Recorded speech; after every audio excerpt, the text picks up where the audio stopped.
আমরা auto control Z চেপে চেপে আমাদের যে ডকুমেন্টটি আমরা তৈরি করেছিলাম ঠিক সেই তৈরির অবস্থায় আমরা চলে এসেছি। আমরা যে 3D ইফেক্টটি এর পূর্বের লেসনে প্রয়োগ করেছিলাম সেটিকে আমরা ক্যান্সেল করেছি।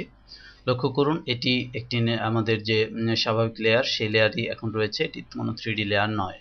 আমরা এবার আরেকটি কমান্ডের ব্যবহার শিখব, সেটি হচ্ছে 3D মেনুর আওতাধীন নিউ শেপ ফ্রম লেয়ার।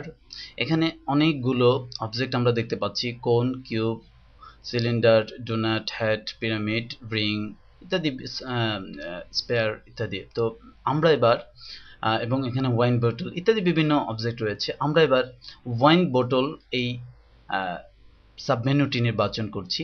লক্ষ্য করুন এটি নির্বাচনের সাথে সাথে আমরা যে ডিজাইনটি করেছিলাম সেটি একটি লেভেলে পরিণত হয়ে গেছে এবং এই ওয়াইন বোতলের গায়ে এটি একেবারেই 3D ফর্মে আটসাট হয়ে এটার সাথে অ্যাটাচড হয়ে গেছে। ফলে আমরা এই ওয়াইন বোতলে দেখতে পাচ্ছি যে আমাদের ডিজাইনটি কিভাবে অ্যাড হয়ে গেছে। সুতরাং আমরা যদি এই ডিজাইনে একটি ওয়াইন বোতলের যে লেভেলের ডিজাইন সেটি আমরা করতাম তাহলে সেটি যথাযথভাবে এই বোতলের গায়ে অ্যাড হয়ে যেত।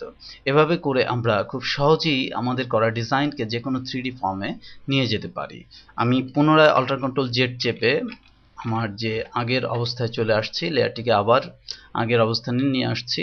এবার আমরা আরেকটি শেপ তৈরি করা শিখব, উদাহরণস্বরূপ পিরামিড। লক্ষ্য করুন আমার এই ডিজাইনটি এখন পিরামিডে পরিণত হয়ে গেছে এবং আমি এটি ঘোরালে দেখছি যে আমার যে লেয়ারটি সেটি পিরামিডের একটি শেপে এটি প্রয়োগ হয়েছে, অর্থাৎ আমাদের যে লেয়ার অন সেটি এখানে প্রয়োগ হয়েছে। যাই হোক, এভাবে করে আমরা বিভিন্ন 3D অবজেক্ট তৈরি করতে পারি আমাদের কোনো প্রিডিফাইন্ড লেয়ার থেকে। আমি পুনরায় এটিকে আনডু করছি। আমরা আরও একটি শেপ তৈরির প্রক্রিয়া দেখছি, যেমন স্পেয়ার রয়েছে এখানে।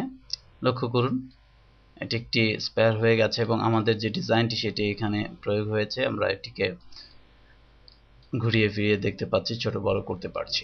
সুতরাং আমরা খুব সহজেই কোনো একটি লেয়ার থেকে আমরা এই ধরনের অবজেক্ট তৈরি করতে পারি।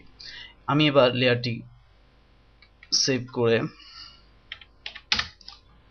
আমরা আরেকটি নতুন ডকুমেন্ট নিচ্ছি, যে ডকুমেন্টে আমরা মূলত কিছুই রাখছি না, ব্ল্যাঙ্ক অবস্থায় আছে। এখন যদি আমরা লক্ষ্য করি নিউ শেপ ফ্রম লেয়ার এবং আমি এখানে একটি রিং তৈরি করতে চাচ্ছি, আমি যখনই রিং দিচ্ছি তখন এটি কিন্তু একটি ব্ল্যাঙ্ক লেয়ার তৈরি করেছে, অর্থাৎ আমাদের যেহেতু এখানে কোনো ডিজাইন আমরা দেইনি সেক্ষেত্রে এটি একটি ব্ল্যাঙ্ক লেয়ার তৈরি করেছে। আমি পুনরায় আনডু করে এবার একটি নতুন লেয়ার নিয়ে এখানে আমি কিছু ডিজাইন অথবা কোনো একটি ইমেজকে আমি এখানে দিতে পারি।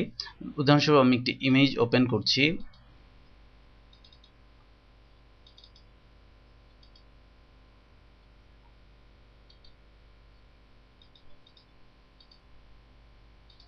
আমি এই ইমেজটি ওপেন করছি এবং এটি কপি করে এখানে পেস্ট করে নিচ্ছি। এবার আমি 3D অবজেক্টে গিয়ে সেই একই যে রিং কিছুক্ষণ আগে আমরা তৈরি করেছিলাম সেটি আবার তৈরি করছি। লক্ষ্য করুন এখন এর টেক্সচার হিসেবে আমার যে ইমেজটি দিয়েছি সেই ইমেজটি এখানে অ্যাড হয়ে গেছে, অর্থাৎ এর টেক্সচার হিসেবে এই ইমেজটি ব্যবহৃত হয়েছে। সুতরাং খুব সহজেই কিভাবে আমরা আকর্ষণীয় সব 3D অবজেক্ট এই ফটোশপের 3D ফিচার ব্যবহার করে তৈরি করতে পারি আমরা এই লেসনের মাধ্যমে তা দেখলাম।